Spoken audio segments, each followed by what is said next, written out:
بسم الله الرحمن الرحيم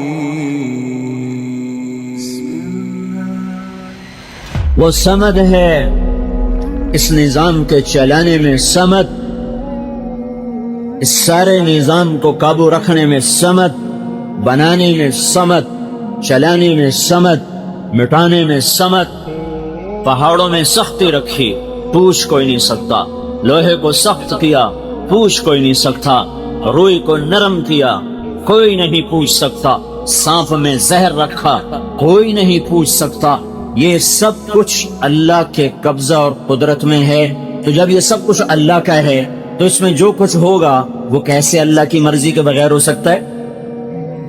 جب زمین کا چپا چپا نہیں، ذرہ ذرہ اللہ کا پابند ہو، جب ہوا نہیں، ہوا کا جھونکا نہیں، جھونکے کی ایک ہلکی سی سرسراہٹ بھی اللہ کے امر کی پابند ہو، جب چار پاؤں پہ چلنے والوں کا ایک ایک بال اللہ کے امر کے تحت جکڑا ہوا ہو، اور جب آسمان پہ اڑنے والے بادلوں کا ایک ایک ٹکڑے کا ایک ایک چھوٹا سا ذرہ بھی اللہ کے امر کا پابند اور محتاج ہو، جب گرنے والی بارش کا قطرے کا ایک ذرہ اللہ کی قدرت کا محتاج ہو، جب سمندر سے اڑنے والے بخارات اور ہوا میں پھیل جانے والے بخارات ان کا ایک ایک ذرہ جب اللہ کا محتاج ہو، جب انسان کا مٹی میں ہونا اللہ کے امر کے تابع ہو، غذا میں بدلنا اللہ کے امر کے تابع ہو، نطفے میں بدلنا اللہ کے امر کے تابع ہو، مرد عورت کے پانی کا ملنا اللہ کے امر کے تابع ہو، پھر ماں کے پیٹ میں قرار پکڑنا اللہ کے امر کے تابع ہو، پھر اسے جونک کی شکل میں تبدیل ہونا اللہ کے امر کے تابع ہو، پھر اسے لوتھڑے کی شکل میں تبدیل ہونا اللہ کے امر کے تابع ہو، پھر اس پر آنکھوں کا بننا، ناک نتنوں مسوڑوں جبڑوں کا بننا اللہ کے امر کے تابع ہو، پھر اس میں دل دماغ اور کلیجہ اور آنتیں اور خون اور رگیں اور ہڈیاں اور جوڑ اور سارے ایک ایک بال ایک ایک کھال کا ذرہ جب اللہ کے امر کے تابع ہو، جب اس میں روح کا پڑنا اللہ کے امر کے تابع ہو، ماں کے پیٹ سے باہر نکلنا اللہ کے امر کے تابع ہو، ماں کی چھاتیوں سے دودھ کا نکلنا جب اللہ کے امر کے تابع ہو، ماں اور باپ کے دل میں محبت کا ڈال دینا جب اللہ ہی کا امر اور ارادہ ہو۔ اللہ ماں باپ کے دل سے محبت کھینچ لے تو ماں باپ اولاد کے دشمن بن جاتے ہیں۔ یہ محبتیں اللہ ڈالتا ہے، یہ نفرتیں اللہ ڈالتا ہے، یہ محبت اور نفرتوں کے سلسلے آسمان سے اتارے جاتے ہیں۔ جب اس کا پروان چڑھنا، ماں میں طاقت ہے کہ بچے کا قد بڑھائے، ماں میں طاقت ہے کہ بچے کو کے منہ میں غذا ڈال سکے، بچے میں طاقت ہے کہ پیٹ میں جانے والی غذا کو ہضم کر سکے، پھر قد بڑھ سکے، پھر آنکھ دیکھ سکے، پھر کان سن سکے۔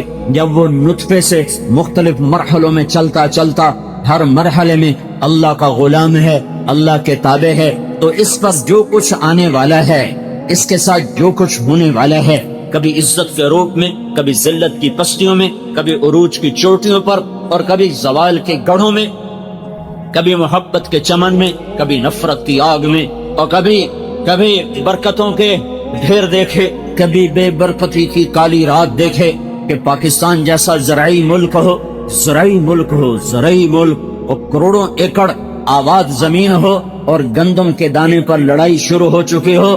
یہ اس بات کی نشانی ہے کہ کھیتوں سے نہیں اور غلوں سے نہیں اور حکومتوں سے نہیں، کوئی اوپر اور ہے جو یہ نظام چلا رہا ہے۔ تو جب کائنات کا ذرہ بھی غلام اور اس کا پہاڑ بھی غلام، کرن بھی غلام، آفتاب بھی غلام، مچھر بھی غلام، جبریل بھی غلام، دھرتی بھی غلام، سات آسمان بھی غلام، چاند ستارے سیارے بھی غلام، ایسے ہی میں بھی غلام، آپ بھی غلام، بادشاہ بھی حقیر، وزیر بھی حقیر، ملک کے چلانے والے بھی فقیر، اور غریب بھی غریب، مالدار بھی غریب، اور شہنشاہ بھی غریب۔ شہنشاہ تو ویسے ہی اللہ کے سوا کوئی نہیں، شہنشاہ اللہ کے سوا کوئی نہیں، شہنشاہ اللہ کے سوا کوئی نہیں۔ رضا شاہ پہلوی مرحوم نے جشن تاج پوشی منایا اور اپنے آپ کو شہنشاہ کا ٹائٹل دیا۔ اللہ نے اگلے سال ذلت کا لباس پہنایا اور اسے ملک میں رہنا نصیب نہیں ہوا اور دھرتی اس پہ تنگ کر دی، اور وہ سادات کہ اللہ بخشش کرے اس نے اس کو ٹھکانہ دیا، اور غربت میں جا کر غریب الوطنی میں چند آدمی جنازہ پڑھنے کو نصیب ہوئے، اور ایک کونے میں جا کر اس کی قبر بنا دی گئی کہ یہاں شہنشاہ صرف اللہ ہے، اللہ دو بادشاہوں نے عباسی خلفاء 35 آئے ہیں، ان میں دو بادشاہوں نے اپنا نام عبد القاہر باللہ القاہر رکھا۔ القاہر اللہ کی صفات میں ایک صفت ہے قاہر۔ قاہر کا مطلب ہے غالب آنے والا، چھا جانے والا۔ غصے کا معنی نہیں ہے، چھا جانے والا، غالب آ جانے والا۔ دو نے اپنا نام رکھا، دو نے القاہر۔ دونوں کو اللہ نے تخت سے اتارا اور ان کی آنکھوں میں گرم سلائیاں پھیری دشمنوں نے، اور ان کو اندھا کر کے تڑپتا چھوڑ دیا، اور وہ سسک کے مر گئے کہ پاگل دیوانے، قاہر صرف اللہ ہے، قاہر صرف اللہ ہے، قاہر صرف اللہ ہے۔ ابو جعفر منصور نے محل بنایا اور اس کا نام رکھا قصر الخلد۔ خلد تو جنت کا نام ہے۔ خلد کا کیا مطلب ہے؟ ہمیشہ رہنے کی جگہ، دار الخلد، ہمیشہ رہنے کی جگہ۔ تو خلد جنت ہے۔ اس نے دنیا میں شہنشاہی کے غرور میں قصر خلد بنایا، ہمیشہ کا گھر۔ جس دن وہ گھر مکمل ہو گیا اور اس میں منتقل ہونے کا اعلان ہوا، ابو جعفر بیٹھے بیٹھے گر کے مر گیا۔ اس کی چھت تلے وہ ایک پل بھی نہیں بیٹھ سکا، رات گزارنا نہیں کہہ رہا ہوں، ایک پل اس کی چھت تلے اللہ نے اس سے نہیں بیٹھنے دیا کہ بے وقوف دیوانے، میں نے دنیا کو مچھر کا پر بنایا، دھوکے کا گھر بنایا، مکڑی کا جالا بنایا، مٹ جانے والی متاع بنایا، تو دیوانہ یہاں جنت کے نام رکھتا ہے۔ یہ میری جنت کی توہین اور میرے خزانوں کی توہین، تو ایک پل اس گھر کے نیچے نہیں بیٹھ سکتا۔ کہاں موت آئی؟ پہاڑوں میں، طائف کے پہاڑوں میں موت آئی۔ ابو جعفر کی قبر کا نشان نہیں ہے کہ کہاں مرا اور کہاں دفن ہوا۔ میرے بھائیو، جب چاروں طرف میرے اللہ کی بلا شرکت حکمرانی ہے تو میرے اوپر جو حال آیا ہے، کبھی فقر کا، کبھی چیزوں کا مہنگا ہونا، کبھی بے وقوفوں کا حکمران بننا، اور کبھی بازار میں چیزوں کا قیمت اتنا اوپر چلے جانا کہ غریب آدمی کا چولہا ٹھنڈا اور حلال کھانے والا ایک ضرورت پوری کر کے 10 پہ پریشان بیٹھا ہوا ہو، اور راستے بے امن ہو جائیں، اور خون سستا ہو جائے، اور امن نام کی چیز اٹھ جائے، اور محبتیں ختم ہو جائیں، باپ بیٹے کی عزت احترام ختم ہو جائے، میاں بیوی کی محبت ختم ہو جائے، کھیتوں میں سے برکت کھینچ لی جائے، بازاروں میں سے برکت کو کھینچ لیا جائے۔ کیا یہ ایم ہی ہو رہا ہے؟ اپے ہو گیا، چیزیں اپے مہنگی ہو گئی ہیں؟ نہیں، ایسا نہیں ہے، ایسا نہیں ہے، ایسا نہیں ہے، ہرگز نہیں، ہرگز نہیں۔ یہاں بھی اللہ ہے، یہاں بھی اللہ ہے، یہاں بھی اللہ ہے، اللہ ہی اللہ ہے۔ اینما تولوا فثم وجہ اللہ، جدھر دیکھو گے اللہ ہی ہے، جدھر دیکھو گے اللہ ہی ہے۔ اینما تولوا فثم وجہ اللہ، ہر طرف اللہ، ہر طرف اللہ، زمین ہو آسمان ہو، مشرق ہو مغرب ہو، شمال ہو جنوب ہو، بلا شرکت غیر اللہ۔ 5 ارب انسان کی کیا اوقات، کیا حیثیت ہے؟ میرے اللہ نے آسمان پر فرشتے بنائے، ایک ایک فرشتہ ایسا بڑا ہے کہ ایک فرشتے کا نام ہے صدلقن۔ نام سے مراد ہے ایک جنس فرشتوں کی ایسی ہے، ایک قسم فرشتوں کی ایسی ہے، وہ اپنا انگوٹھا سیدھا کر دے، انگوٹھا، تو آپ اس کے ناخن کے اوپر 7 سمندر کا پانی ڈالو تو ایک قطرہ نیچے نہیں گرے گا، ایک قطرہ نیچے نہیں گرے گا۔ یہ میرے اللہ کی ادنا مخلوق ہے، ادنا مخلوق ہے۔ موسیٰ علیہ السلام نے پوچھا، یا اللہ، جب تو نے زمین آسمان سے کہا تھا ایتیا طوعا او کرہا، اے زمین آسمان جھکو میرے سامنے، اور وہ جھک گئے تھے، قال اتینا طائعین، اگر زمین آسمان نہ جھکتے تو کیا کرتا؟ اللہ تعالیٰ نے فرمایا، میرے پاس ایک جانور ہے، میں اس کو چھوڑتا 7 زمین آسمان کو نگل جاتا۔ 7 آسمان اس کی لمبائی چوڑائی کو کون جانے میرے خالق کے سوا۔ تو موسیٰ علیہ السلام حیران پریشان، یا اللہ وہ جانور کدھر ہے؟ کہ میری چراگاہوں میں چر رہا ہے۔ وہ چرال کتنی بڑی ہوگی بھائی؟ وہ چراگاہ کتنی، جس جانور کا ایک لقمہ 7 زمین آسمان ہو، اس جانور کے لیے چراگاہ کتنی بڑی ہوگی؟ تو موسیٰ علیہ السلام نے کہا، یا اللہ این ذلک المرج، وہ چراگاہ کدھر ہے؟ تو اللہ نے کہا فی علم من علومی، وہ میرے علم کے خزانوں میں ہے، میرے غیبی خزانوں میں ہے۔ تو میرے بھائیو ہے انسانیت اضطراب میں ہے۔ میں ساری دنیا پھر کے بتا رہا ہوں، 6 بر اعظم پھر کے بتا رہا ہوں، جہاں مالدار ہیں وہاں مصیبتیں اور ہیں، جہاں فقر ہے وہاں مصیبتیں اور ہیں۔ پوری دنیا اس وقت جہنم کی بھٹی کی طرح دہک رہی ہے، اور ساری دنیا کے انسان وہ زندہ بکری کی جیسے کھال کھینچی جائے اس قسم کے کرب اور اضطراب میں مبتلا ہیں۔ پیسہ دکھوں کا اور درد کا مداوع نہیں ہے، پیسے سے سکھ نہیں ملتا، پیسے سے رنج دور نہیں ہوتے، ضرورتیں پوری کرنے کا سبب ضرور ہے، لیکن یہ اندر کی دنیا کو آباد نہیں کرتا، اندر کی راحتوں کے لیے اندر کے لیے راحت نہیں بنتا۔ یہ اچھی روٹی دلا دے گا، تمہیں اچھا گھر دے دے گا، اچھا بستر دلا دے گا، اچھا قالین لے آؤ گے، اچھی گاڑی لے آؤ گے، بڑے لوگوں سے سلام دعا کرو گے، پر یہ دل یہ جو اندر ہے، 100 بار چمن مہکا 100 بار بہار آئی، دنیا کی وہی رونق دل کی وہی تنہائی، یہاں تنہائیوں کے سوا کچھ نہ پاؤ گے، نہیں کوئی پا سکتا۔ تو میرے بھائیو ساری دنیا مسائل کی بھٹی میں جل رہی ہے، اس کا سبب کیا ہے؟ تو جب ہم نے قرآن کھولا تو میرے اللہ کا فرمان نظر آیا کہ یہ سب کچھ کیوں ہوا۔ ظہر الفساد فی البر والبحر بما کسبت ایدی الناس، یہ جو تم فساد دیکھ رہے ہو پاکستان میں اور ہندوستان میں اور ایران میں اور توران میں اور ساری دنیا کے ممالک میں، کیا مسلم کیا غیر مسلم، یہ کیوں ہے؟ کہ یہ تمہاری نافرمانی کا نتیجہ ہے، یہ تمہاری نافرمانی کا نتیجہ ہے، یہ تمہارے گناہوں کی واپسی ہے، یہ تمہارے گناہوں کی واپسی ہے۔ یہ دھرتی میرے اللہ کی ہے، یہ اس پر اللہ کا قبضہ ہے۔ وَإِلَى الْأَرْضِ كَيْفَ سُطِحَتْ، دیکھو تیرے رب نے زمین کیسے بچھائی، کیوں بچھائی؟ سجدوں کے لیے، کیوں بچھائی؟ گھر بناؤ، کیوں بچھائی؟ شہر آباد کرو، کیوں بچھائی؟ پانی نکالو، کیوں بچھائی؟ مسجد بناؤ، سجدوں سے آباد کرو، کیوں بچھائی؟ اپنی ضرورتیں پوری کرو، کیوں بچھائی؟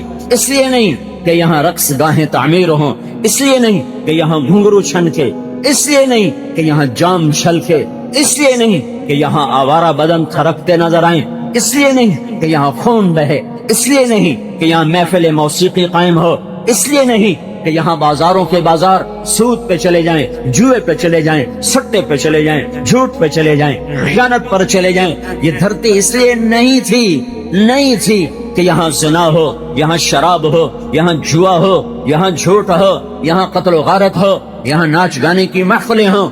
جب یہ ہوا تو میرے اللہ نے زمین کو کہا میری برکتیں واپس کر، تو زمین اپنی برکتیں واپس لے گئی۔ جہاں غلہ بہت ہے وہاں بھی لوگ ایسا روتے ہیں کہ تم وہ آنسو دیکھ نہیں سکتے۔ میرے بھائیو مسائل اس لیے نہیں پیدا ہوتے کہ وسائل کم ہو گئے، جہاں وسائل بھرپور ہیں ایک سفر کر کے آؤ، ان کے ویران چہرے دیکھو، ان کے اداس چہرے دیکھو، ان کی تھکی ہوئی زندگیاں دیکھو، تو تمہیں اندازہ ہوگا کہ مسئلہ پیسے کی کمی کا نہیں ہے، مسئلہ اور ہے جو میرا اللہ کہہ رہا ہے۔ ظہر الفساد فی البر والبحر، آسمان، زمین اور پانی اور زمین، خشکی اور تری، سمندر، دریا، یہ سب بے برکت کیوں ہوئے جا رہے ہیں؟ یہ تمہارے ہاتھوں کی کمائی ہے، تمہاری نافرمانی کا نتیجہ ہے، اس وجہ سے ہے۔ کیا ہوا؟ ضرب اللہ مثلا قریۃ كانت آمنة مطمئنة ياتيها رزقها رغدا من كل مكان۔ میرے اللہ نے کہا تمہیں ایک ملک کا حال سنو، یا یوں کہو میرے اللہ نے کہا تمہیں پاکستان کا حال سنو، کسی ملک کا نام لے لو، میں یہاں بیٹھا بات کر رہا ہوں اسی کا نام لے رہا ہوں۔ میرے اللہ نے کہا ضرب اللہ مثلا قریۃ، اے لوگو میں تمہیں ایک بستی پاکستان کا حال سنوں، كانت آمنة مطمئنة، جب یہ بنا تھا تو بڑا امن تھا، بڑا رزق تھا، یاتیہا رزقہا رغدا من کل مکان، چاروں طرف سے رزق کھچ کے آتا تھا، بلدۃ طیبۃ ورب غفور، شہر بڑا اچھا پاکیزہ تھا، لوگ نیک تھے، اور رب غفور الرحیم اور مہربان تھا. پھر کیا ہوا؟ جب وسائل بڑھے اور دولت آنا شروع ہوئی تو میرے سامنے سر جھکانے کی بجائے کہ میں نے انہیں ایک خطہ دیا، جاؤ راج کرو، جاؤ حکمرانی کرو اور یہاں میرے نام کو زندہ کرو، تو انہوں نے کیا کیا؟ فَكَفَرَتْ بِأَنْعُمِ اللَّهِ، انہوں نے مجھے ہی للکارنا شروع کر دیا اور میرے ہی خلاف ہو گئے اور مجھے ہی آنکھیں دکھانے لگے. انہوں نے کیا کیا؟ چاروں طرف سود کے بڑے بڑے نظام چلا دیے، ناچ گانے کو عام کر دیا، سکرین پر عورت کو ننگا نچا دیا، ساری رات پاکستان کا نوجوان ننگے بدن ناچتے دیکھتا رہا، مائیں بے عزت ہو گئیں، باپ نظروں سے گر گئے، بازار سے دیانت روٹھ گئی، خیانت کا راج ہو گیا، اور سرکاری محکموں کے ملازمین وہ خونخوار درندے اور بھیڑیے بن گئے، اور قاضیوں نے اپنا قلم بیچ دیا، ملک میں عدالت کو بیچ دیا گیا، انصاف کو بیچ دیا گیا، اور حکومت والے حکومت میں آ کر متکبر ہو گئے، بدماش ہو گئے، زانی شرابی جواری بن گئے. تو پھر میں نے کیا کیا؟ فَأَذَاقَهَا اللَّهُ لِبَاسَ الْجُوعِ وَالْخَوْفِ بِمَا كَانُوا يَصْنَعُونَ، تو میں نے انہیں بھوک کا لباس پہنا دیا، میں نے انہیں خوف کا لباس پہنا دیا. کس وجہ سے؟ ان کی نافرمانی کی وجہ سے. کس وجہ سے؟ ان کی نافرمانی کی وجہ سے. میں جب کالج پڑھتا تھا، اسکول، تو مری ہم گئے دوست مل کر، 1 مہینہ وہاں رہے، دوست 1 مہینہ وہاں، ایک میٹروپول ہوٹل ہوتا تھا، آج تک مجھے نام یاد ہے. 1 مہینہ وہاں رہے، پھر وہاں سے وہ ٹھہر گئے، میں واپس آ گیا. تو میں رات 12 بجے میاں چنو اترا، میں نے بیگ اٹھایا اور پیدل چل پڑا کہ میں اور وہاں سے کتنا دور تھا میرا گاؤں؟ 19 کلومیٹر. میں نے کہا رات میں فجر میں اپنے گاؤں پہنچ جاؤں گا، نہ چور کا ڈر، نہ کسی ڈاکو کا ڈر، نہ کسی کے مار دینے کا ڈر. اور 16-17 سال میری عمر. بیگ میں نے اٹھایا اور چل پڑا. شہر سے باہر نکلا تو پیچھے سے ایک چوکیدار بھاگا آیا، ارے بیٹا کوئی وہ لگتا تھا، اور دوسرے کے، ارے کدھر جا رہا؟ میں نے کہا تو لمبے جا رہا ہوں. تجھے خبر بھی ہے تو لمبا کدھر ہے؟ میں نے کہا بابا جی میرا اپنا گھر اٹھائی ہے. نہ بیٹا نہ، یہ کوئی جانے کا وقت ہے، چل واپس. مجھے زبردستی کھینچ کے واپس لا. وہ بازار میں ایک پھٹا پڑا، کہ ادھر لوٹ جا، صبح ہو دی تو بس پہ چڑھ کے چلے جانا. تو مجھے کھینچ کے لایا کہ ادھر سو جا. مجھے کوئی خوف نہیں ہے کہ یہ 19 کلومیٹر میں کوئی چور پڑے گا، کوئی ڈاکو پڑے گا، کوئی جان کا دشمن پڑ جائے گا. یہ ایک منظر اپنی آنکھوں سے دیکھا ہے. اور پھر ایک آج کا منظر ہے کہ گھر بیٹھے آ کر موبائل پہ قتل، 10 روپے پہ قتل، گھروں میں گھس کر عزتیں لوٹنے والے کون ہیں؟ یہودی ہیں، عیسائی ہیں، ہندو ہیں، سکھ ہیں. مسلمان ماؤں کے جنے ہوئے ہیں. مسلمان ماؤں کا دودھ پی کر وہ خونخوار بھیڑیے بنے، درندے بنے، ویشی بنے. کیوں بنے؟ ہائے ہم سارے مجرم ہیں. میں کسی ایک کو کیا کہوں، ہم سارے مجرم ہیں. تو کیا ہوا؟ وَكَفَّرَتْ بِأَنْعُمِ اللَّهِ. پھر پاکستان والوں نے کیا کیا؟ وہ ناشکرے ہو گئے، وہ نافرمان ہو گئے. پھر اللہ نے کیا کیا؟ فَأَذَاقَهَا اللَّهُ لِبَاسَ الْجُوعِ وَالْخَوْفِ بِمَا كَانُوا يَصْنَعُونَ. تو میں نے انہیں بھوک کا اور خوف کا لباس پہنا دیا. مجھے یاد ہے، مجھے ایک جغرافیے کا ماہر ملا سعودی عرب میں حج کے موقع پر. وہ مجھ سے کہنے لگا میں اپنے علم پر کہہ رہا ہوں کہ پوری دنیا میں پاکستان جیسا زرعی رقبہ کسی ملک کے پاس کوئی نہیں ہے. یہ کوئی 10-15 سال پرانی بات آپ کو بتا رہا ہوں. کہنے لگا میں آپ کو اپنے علم پر کہتا ہوں، میں جغرافیہ کا MSc ہوں. پوری دنیا میں پاکستان جیسا زرعی رقبہ کسی ملک کے پاس کوئی نہیں ہے. پھر وہاں گندم بند ہو جائے اور وہاں لائن میں آٹا مل رہا ہو. یہ کیا ہوا؟ صرف حکمرانوں کا ظلم نہیں، ریڑھی والے کا بھی ظلم ہے. صرف وزیر اعظم کا ظلم نہیں، یہ وہ پنچر لگانے والے کا بھی ظلم ہے. یہ ایک چھوٹے مزدور سے لے کر بادشاہ تک ہم سب مجرم ہیں. اس لیے میں حکمرانوں کو برا نہیں کہتا کہ میں اور آپ ٹھیک ہوتے پھر میں کہتا حکمران بڑے برے ہیں. لیکن میں کیا کروں، میں تو خود برا ہوں، میرا سارا ماحول برا ہے. انہی میں سے حکمران بنیں گے، کوئی عرشوں سے اتریں گے. اسی ماحول سے نکل کر ایک وزیر اعظم بن گیا، ایک صدر بن گیا. یا معاشرہ شراب پی رہا ہو تو بادشاہ نے شراب پی، جب معاشرہ ظلم پر ہو تو بادشاہوں نے ظلم کیا، جب معاشرہ زنا کر رہا ہو تو حکمرانوں نے زنا کیا، جب معاشرے میں شراب کی بھٹیاں چل رہی ہوں تو حکمرانوں نے بھی شراب کو پیا، جب ظالم بھی ظالم اور مظلوم بھی ظالم ہو تو حکمرانوں نے بھی ظلم کیا۔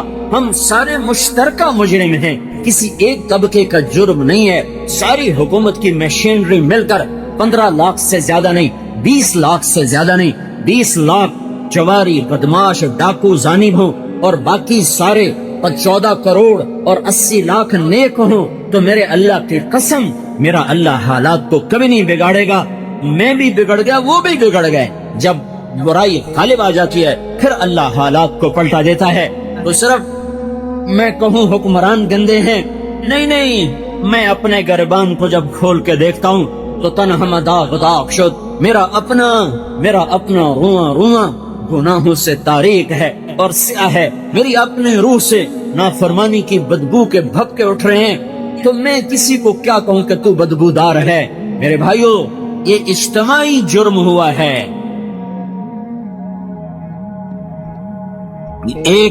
ایک طبقے کا قصور نہیں ہے۔ یہ سامنے ریڈی والے ہیں، ریڈیو پہ سارا دن گانے سنتے ہیں، یہ مسجد ہے، اذان ہوتی ہے، مسجد میں نماز پڑھنے نہیں آتے۔ تو اب میں وزیر کو کیا جرم دوں اور میں صدر کو کیا برا کہوں؟ ہمارا تو ریڈی والا بھی اللہ کا باغی بنا ہوا ہے۔ تو میرے اللہ کا محکم قانون کیا قانون ہے؟ جب نافرمان ہو گئے تو اللہ حالات کی چکی کو الٹا گھلا دے گا۔ اب ایک حدیث سن لو، انی اذا اطعت رضیت واذا رضیت بارکت ولیس لبرکتی نہایا۔ جب تم میری مانتے ہو میں راضی ہو جاتا ہوں، جب راضی ہوتا ہوں میں برکت دیتا ہوں اور میری برکت کی کوئی حد نہیں ہے۔ وانی اذا عصیت غضبت، جب تم میرے نافرمان ہوتے ہو میں ناراض ہوتا ہوں۔ وَإِذَا غَضِبْتُ لَعَنْتُ، جب میں ناراض ہوتا ہوں تو میں لعنت برساتا ہوں۔ وَإِنَّ اللَّعْنَةَ مِنِّي تَبْلُغُ السَّابِعَ مِنَ الْجُلْدِ، اور میری لعنت 7 پشتوں تک چلتی چلی جاتی ہے۔ جیسے جیسے نافرمانی بڑھتی ہے اللہ کی لعنت بڑھتی ہے۔ یہ میرے اللہ کا محکم قانون ہے۔ وَقَمْ قَسَمْنَا مِنْ قَرْيَةٍ، کتنی بستیوں کو تیرے رب نے پیس دیا، کیوں؟ کانت ظالمہ، نافرمان تھے۔ وَكَأَيٍّ مِّن قَرْيَةٍ، کتنی بڑے بڑے شہر برباد ہوئے، کیوں؟ عَتَتْ عَنْ أَمْرِ رَبِّهَا وَرُسُلِهِ، انہوں نے میرے سے بھی ٹکر لی، میرے رسولوں سے بھی ٹکر لی۔ پھر میں نے کیا کیا؟ فَحَاسَبْنَاهَا حِسَابًا شَدِيدًا وَعَذَّبْنَاهَا عَذَابًا نُكْرًا، پھر میں نے انہیں خوفناک عذاب میں پکڑا، شدید ان کا حساب لیا۔ فَذَاقَتْ وَبَالَ أَمْرِهَا، انہوں نے اپنے گناہوں کا وبال چکھا، میری طرف سے ظلم کوئی نہ تھا۔ وَكَانَ عَاقِبَةُ أَمْرِهَا خُسْرًا، پھر ان کا انجام بھی بڑا بربادی کا ہوا، ہلاکت کا ہوا۔ أَعَدَّ اللَّهُ لَهُمْ عَذَابًا شَدِيدًا، تیرے رب نے ان کے لیے خوفناک آگ بنا کے تیار کر دی۔ فَاتَّقُوا اللَّهَ يَا أُولِي الْأَلْبَابِ الَّذِينَ آمَنُوا قَدْ أَنزَلَ اللَّهُ إِلَيْكُمْ ذِكْرًا، اے عقل والو، سبحان اللہ۔ ساری دنیا میں اللہ عقل والے کن کو کہہ رہا ہے؟ الذین آمنوا، یہ جو ایمان والے ہیں بس یہی عقل والے ہیں۔ باقی آئنسٹائن ہو یا نیوٹن ہو یا فلاں ہو، ان سب کو میرا اللہ تعالیٰ کہہ رہا ہے یہ بے عقل ہیں، یہ مجھ کو ہی نہیں پہچان سکے، میرے رسول کو ہی نہیں پہچان سکے۔ تو میرا اللہ کہہ رہا ہے کہ میں ان کی بات نہیں کرتا، سارے جانور ایک دوسرے کا گلا کاٹیں، اس پہ بازار میں بے برکتی نہیں آئے گی، کیونکہ جانوروں پر قانون نہیں چلتا، صرف تم عقل والے ہو، صرف تم انسان ہو، صرف تم اللہ کی نظر میں انسان ہو، لہذا تم اگر بگڑو گے تو اللہ تعالیٰ کا نظام تمہارے خلاف چلے گا۔ شیر نے بکری کو کھا لیا اور سانپ نے بلی کو کھا لیا اور سانپ نے چوہے کو کھا لیا اور بلی نے چوہے کو کھا لیا اور بھیڑیے نے وہ بھیڑ کو اٹھا لیا، یہ ہوتا رہتا ہے۔ اس پر کوئی میرے رب کے قانون میں کوئی کسی قسم کی دفعہ لکھی ہوئی نہیں ہے کہ جانور ہے، جانور پر کوئی حکم نہیں ہے۔ اور جتنے دنیا کے انسان جو اللہ اور اس کے رسول کو نہیں پہچان سکے، اللہ کہہ رہا ہے ان شر الدواب، یہ جانور اور جانوروں سے بھی بدتر اولئک کالانعام بل ہم اضل، یہ جانوروں سے بدتر ہیں، بدترین جانور ہیں۔ فاتقوا اللہ یا اولی الالباب الذین آمنوا، تم ہو عقل والے، تم ہو ایمان والے، الذین قد انزل اللہ علیکم ذکرا، میں نے تمہارے اوپر قرآن اتارا ہے، تم بگڑو گے میں تمہارا نظام بگاڑ دوں گا، تم ٹھیک چلو گے میں تمہارا نظام ٹھیک چلا دوں گا۔ بازار کا تاجر جب جھوٹ بولے گا اور مالدار جب زکوٰۃ دینے کا منکر ہو جائے گا اور بڑے تاجر سود سٹے جوئے سے سارے بازار پر قبضہ کریں گے اور فقیر بھی بددیانت اور وہ امان اور کام چور بن جائے گا، جب عورتیں بے پرد آوارہ ہو جائیں گی، جب نوجوان گٹار پکڑ کے ناچیں گے، جب مسلمان بیٹیاں گھنگرو باندھ کے ناچیں گی، تو پھر کیا ہوگا؟ پھر تمہارا رب نظام تمہارے خلاف چلائے گا۔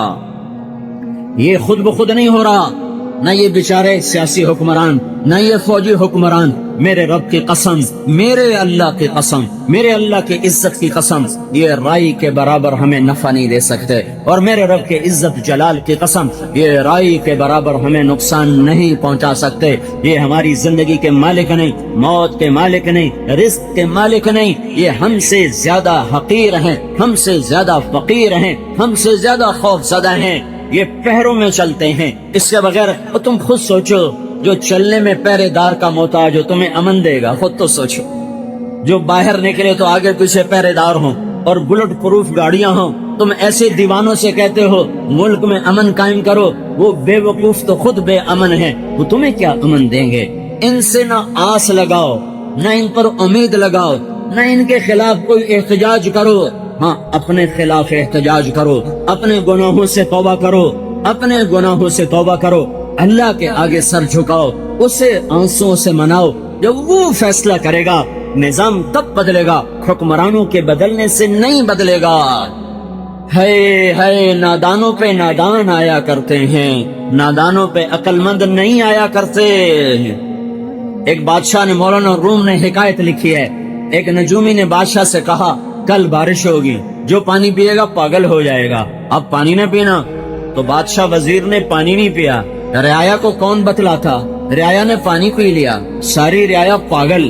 اب عقل مند بادشاہ کے خلاف جلسے شروع ہو گئے، جلوس نکل پڑے کہ ہمارا بادشاہ بے وقوف ہو گیا ہے، اسے نکالو، یہ دیوانہ ہو گیا ہے، اسے نکالو۔ تو وزیر آیا بادشاہ کے پاس، بادشاہ سلامت، ادھر جلسے جلوس شروع ہو چکے ہیں، بے عقلوں کے عقل مند کہاں چل سکے گا، نادانوں پہ دانا کیسے چل سکے گا؟ تو اب مجھے یہ بتاؤ، حکومت چاہیے کہ عقل؟ وہ کہنے لگا مجھے حکومت چاہیے۔ کہ پھر ایک پہلا تو پی لے ایک میں پی لے، تو میں نے وزارت چاہیے تینوں حکومت چاہیے، آپ ناندے ورگے ہو جائے پھر موجاں کرسائیں۔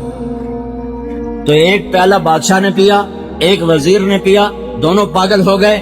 تو تھوڑی دیر بعد ووٹ یہاں تے چڑھ گئے، بادشاہ بھی وزیر بھی زندہ باد زندہ باد۔ اور میرے بھائیو، جو معاشرہ اللہ رسول کو بھلا دیتا ہے وہ عقل مند معاشرہ نہیں ہوتا، وہ بے عقل ہوتا ہے، وہ نادان ہوتا ہے، وہ ظالم ہوتا ہے۔ ان پہ بے وقوفوں کو ہی حکمران بننا چاہیے، ان پہ نادانوں کو ہی حکمران بننا چاہیے، ان پہ نکمے اور نااہلوں کو ہی حکمران بننا چاہیے۔ اگر یہ چاہو کہ میرا اللہ فیصلہ اللہ بدلے گا، حکومتیں نہیں بدل سکتی۔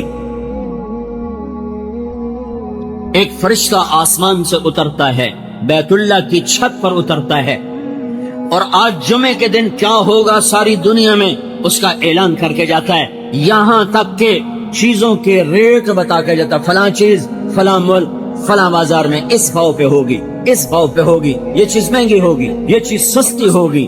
اتنی شہنشاہ کی طاقتور حکومت ہے۔ اگر اپنا مسئلہ حل کروانا ہے تو اللہ کے آگے رو جاؤ، اللہ کے آگے روگو، اللہ کو مناؤ، اللہ کو مناؤ، اللہ کو مناؤ۔ ما يفعل اللہ بعذابکم ان شکرتم وآمنتم وکان اللہ شاکرا علیما۔ میرا اللہ کہتا ہے تمہیں عذاب دیکھے میری کون سی خوشی ہے، تمہیں پکڑ میں لا کر میرے لیے کون سی خوشی کی بات ہے، تم شکر گزار بنو، تم ایمان والے بنو، میں تمہارے لیے دنیا بھی مسخر کروں گا اور جنت بھی تمہارے لیے مسخر کروں گا، تم کچھ کرنے والے تو بنو۔ یہ حالات کی چکی اور یہ جو گردش ہے، اسے اگر صحیح رخ پہ چلانا ہے تو اللہ کے سامنے جھکنا پڑے گا۔ حکومتیں اللہ کی قسم ان پہ نہ کوئی آس ہے نہ امید ہے۔ ہاں اللہ پہ آس ضرور ہے، اللہ پہ امید ضرور ہے کہ وہ وہ جب چاہے پل میں سب کچھ سنوار دے. اس کے لیے قاعدہ ہے, ایک ضابطہ ہے. لو ان اہل القرى, اب دوسرا رخ سن لو. لو ان اہل القرى آمنوا واتقوا لفتحنا علیہم برکات من السماء والارض. ان پاکستان والوں سے کہہ دو, اگر یہ زمین کی برکتیں لینا چاہتے ہیں, اگر یہ آسمان کی برکتیں اتروانا چاہتے ہیں, تم دیکھو میں کل گاؤں سے آیا ہوں,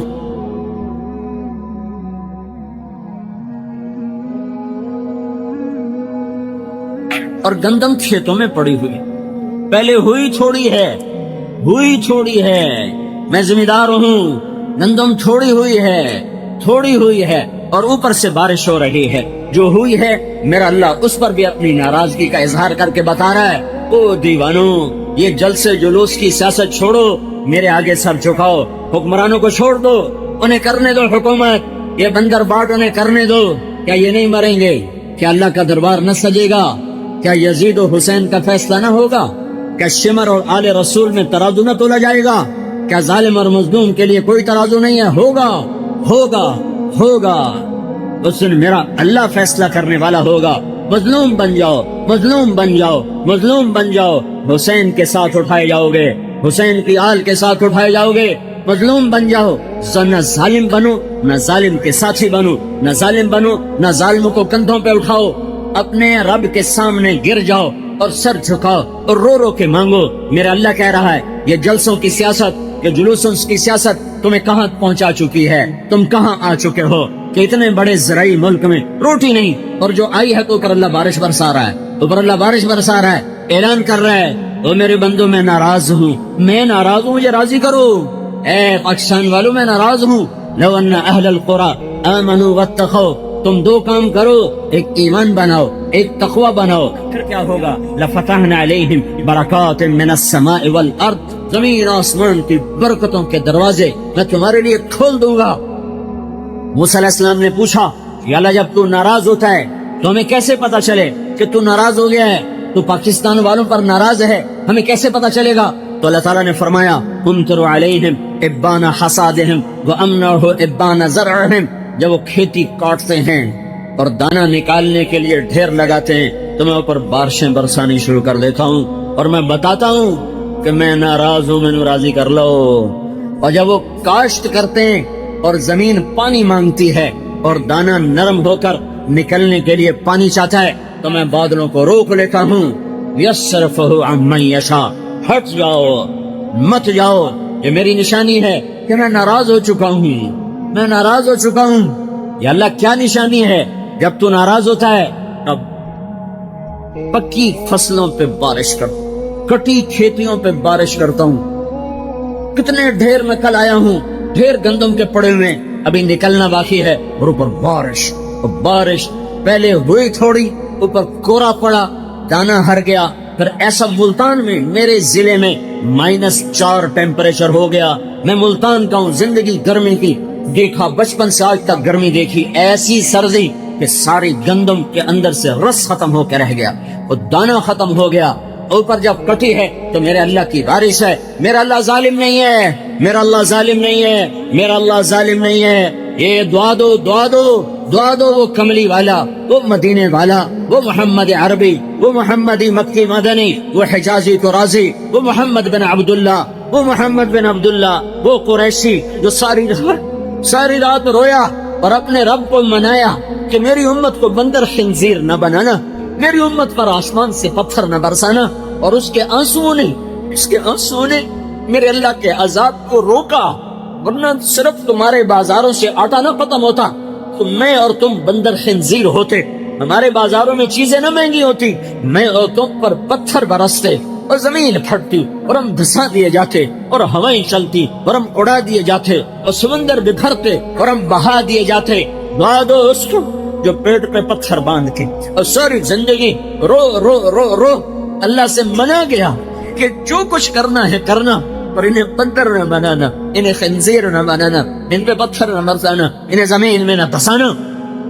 اگر اس مدینے والی کی دعائیں نہ ہوتی اور اس مدینے والے کے نوحے نہ ہوتے, اس کا رات کا تڑپنا نہ ہوتا, اور رو کے اللہ کو منانا نہ ہوتا, تو میرے رب کی قسم آج کوئی انسان پھرتا آج کوئی انسان پھرتا مسلمان ہو کر زنا کے اڈے چلائے، مسلمان ہو کر شراب کے اڈے چلائے، مسلمان ہو کر جوئے کے اڈے چلائے، مسلمان ہو کر سود کے اڈے چلائے، مسلمان ہو کر ترازو غلط تولے، مسلمان ہو کر بیٹی گھنگرو باندھ کے ناچے، مسلمان ہو کر محفل موسیقیاں ہوں، مسلمان ہو کر ماؤں کو ذلیل کیا جائے، مسلمان ہو کر باپ کو دھکے دیے جائیں، مسلمان ہو کر اذان پر نماز کو قدم نہ اٹھے، مسلمان ہو کر زکات نہ دے، یہ وہ کام تھے جو مجھے اور تمہیں بندر خنزیر بناتے۔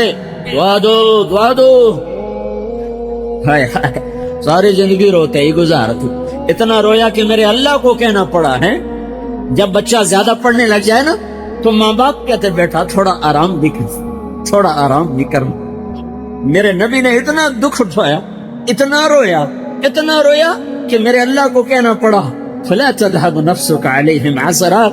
میرے نبی اتنا تو نہ رو، اتنا تو نہ رو، میں رونے سے نہیں روک رہا، پر اتنا تو نہ رو کہ تو خود ہلاک ہو کے رہ جائے۔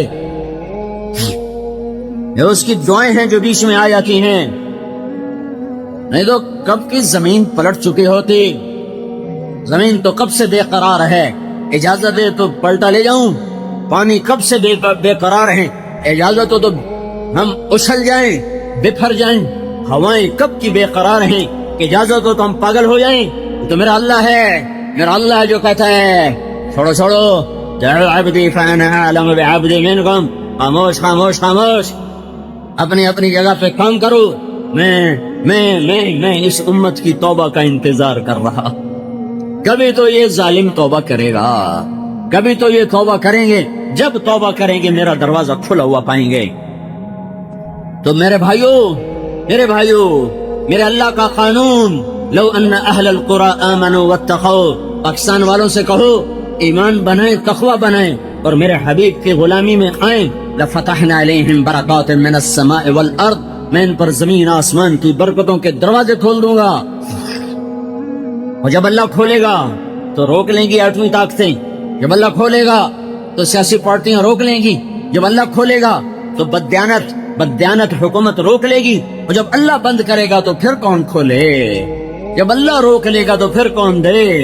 اللہ کو مناؤ، اس سے منانا ہے تو محمد مصطفیٰ صلی اللہ علیہ وسلم کی غلامی کا صحرا اپنے سر پہ، یہ صحرا ہے، یہ غلامی صحرا ہے، یہ غلامی تاج ہے، یہ غلامی بہت بڑا تخت ہے کہ محمد سے وفا تو نے تو ہم تیرے ہیں، یہ جہاں چیز ہے کیا، لوح و قلم تیرے ہیں، اس سے وفا کرو جو وفا کے قابل ہے، اس سے محبت کرو جو عشق کے قابل ہے، اس سے وفا کرو جو تمہاری ساری بدماشیاں جاننے کے بعد بھی روتا چلا گیا، میری ساری آوارگیاں جاننے کے بعد بھی روتا چلا گیا۔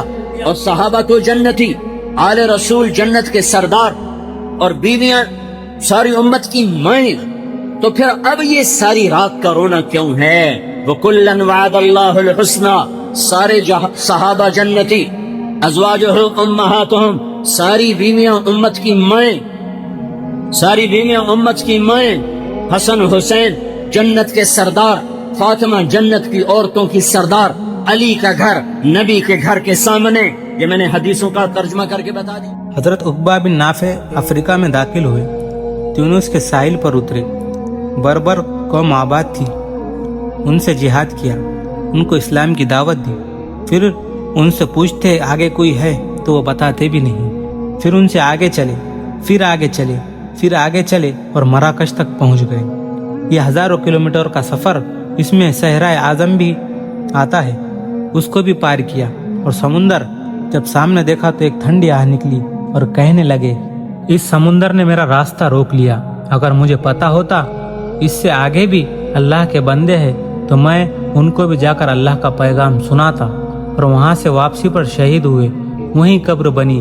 آج بھی الجزائر میں اس اللہ کے بندے کی قبر بتا رہی ہے کہ کہاں مکہ، کہاں مدینہ، کہاں حجاز، کہاں سے نکلے، اپنی قبر کہاں بنوائی اللہ تعالیٰ کے بندوں کو دین میں داخل کرنے کے لیے۔ تیونس میں انہوں نے چھاونی بنائی، جب یہ اللہ کے کام میں تھے تو اللہ ان کے ساتھ تھا۔ تیونس میں چھاونی بنائی، وہاں جنگل تھا، 11 کلومیٹر پھیلا ہوا تھا، تو وہاں چھاونی بنائی، تو اس 12,000 کے لشکر میں 19 صحابہ اکرام بھی تھے،